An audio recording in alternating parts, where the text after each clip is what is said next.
पावसाळ्यात उद्भवणारे आजार रोखण्याकरिता अहमदनगर महानगरपालिकेच्या वतीने सावेडी गाव परिसरामध्ये जनजागृती आणि स्वच्छता मोहीम राबविण्यात आली। पावसाळ्यात उद्भवणारे विषाणूजन्य आजार रोखण्यासाठी 1 तास स्वच्छतेसाठी ही 8 आठवड्यांची मोहीम महानगरपालिकेने सुरू केली होती। त्यानुसार दर रविवारी 1 तास आपला परिसर स्वच्छ ठेवण्यासाठी नागरिकांनी पुढे यावं यासाठी आवाहन करण्यात आलं होतं। त्या जनजागृती मोहिमेला अहमदनगर शहरातील सर्वच भागातील नागरिकांकडून सहकार्य मिळाल्याने विषाणूजन्य आजारांवर नियंत्रण मिळविण्यात हम होंगे कामयाब असा विश्वास मनपा आयुक्त यशवंत डांगे यांनी केला। झिका, डेंग्यू यांसारखे विषाणूजन्य आजार रोखण्यासाठी जनजागृती मोहिमेच्या 6व्या रविवारी सावेडी गाव परिसरात जनजागृती आणि स्वच्छता मोहीम राबविण्यात आली। परिसरातील डास उत्पत्तीची स्थानं नष्ट करण्यात आली। यावेळी उपस्थितांना मार्गदर्शन करताना आयुक्त यशवंत डांगे यांनी सांगितलं की पावसाळ्यातील 6 आठवडे पूर्ण झाले असून येत्या 2 आठवड्यात विषाणूजन्य आजारांवर उपाययोजना आणि जनजागृती करण्यासाठी आणखी दक्षता घेणं आवश्यक आहे। त्यासाठी नागरिकांच्या सहकार्यातून मनपा प्रशासन आवश्यक त्या सर्व खबरदारीच्या उपाययोजना करीत आहे।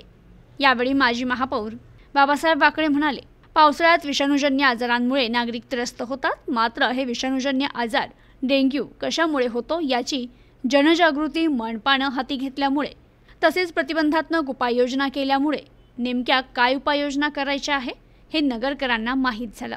डेंग्यूचे विषाणू डासाद्वारे पसरतात, त्यामुळे डास उत्पत्ती करणारी स्थानं नष्ट करणं गरजेचं असल्याचं वाकळे यांनी सांगितलं। तर आपल्या घर परिसराजवळील सर्व प्रकारचे साचलेले पाणी तात्काळ वाहते करावे असं आवाहन यावेळी वाकळे यांनी केलं। अहमदनगर शहरातील औरंगाबाद रोड, दसरेनगर पासून श्रीराम चौक आणि भिस्तबाग चौक ते मनमाड रोड या भागात स्वच्छता मोहीम राबविण्यात आली। यात रस्त्याच्या कडेला वाढलेले गवत काढण्यात येऊन कचरा, मातीचे ढीग उचलून त्या भागात स्वच्छता करण्यात आली। तर या जनजागृती मोहिमेत स्थायी समिती माजी सभापती रवींद्र बारसकर, मनपा वैद्यकीय आरोग्य अधिकारी डॉक्टर अनिल बोरगे, पुष्कर कुलकर्णी यांच्यासह महानगरपालिकेचे अधिकारी आणि कर्मचारी तसेच परिसरातील नागरिक मोठ्या संख्येने सहभागी झाले होते।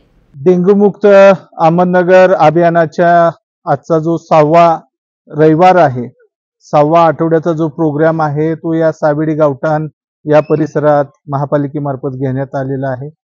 आणि माझ्या समवेत माझे महापौर बाबासाहेब वाकळे साहेब आहेत, रवींद्र बारसकर आहेत, नगरसेवक, आणि आम्ही स्वतः फिरून या संपूर्ण परिसरामध्ये कंटेनर सर्वे केला। माझी या निमित्तानं नागरिकांना आव्हान आणि विनंती आहे की या डेंग्यू मुक्त अहमदनगर अभियानाची सुरुवात आपण आपल्या घरापासून करावी।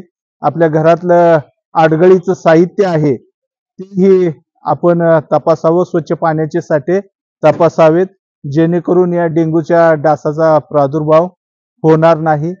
आम्ही महापालिकेमार्फत ही प्रयत्न करत आहोत। टायरचे दुकान आहेत, काही बांधकामाच्या साईट्स आहेत, त्या ठिकाणी स्वच्छ पाणी साठलेलं असतं, त्या ठिकाणी डेंग्यूची डासाची पैदास होते, तेही आम्ही चेक करत आहोत।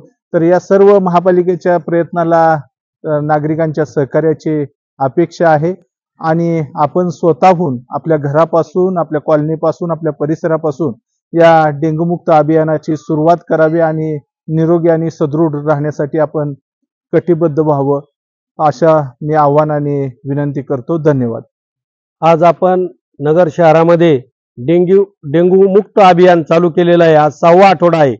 प्रत्येक रविवारी प्रत्येक वेगवेगळ्या भागामध्ये जाऊन महानगरपालिकेतर्फे डेंग्यू मुक्त अभियान चालू आहे। आयुक्त आपले यशवंत डांगे साहेब यांनी जो कार्यक्रम घेतला खरोखर आज आरोग्याच्या दृष्टीने फार महत्त्वाचा आहे।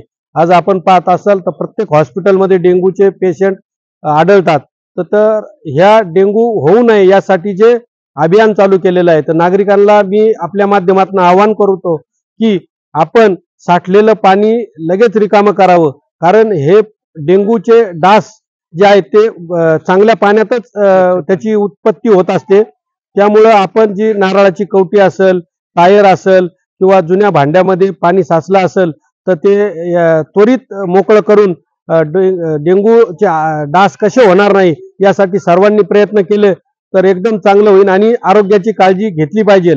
आपणच आपली काळजी घेऊन आधी आपल्यापासून सुरुवात करून इतरांना सुद्धा सांगितलं पाहिजे आपल्या आशा वर्कर असतील, डॉक्टर असतील, बोरगे डॉक्टर आहेत, सर्व आरोग्याची टीम आहे, यांनी मिळून हे अभियान अत्यंत चांगल्या पद्धतीने व प्रभावी राबवलं, त्याबद्दल मी महापालिकेचे आभार मानतो. प्रतिनिधी जाहिद शेख, न्यूज टुडे 24, अहमदनगर.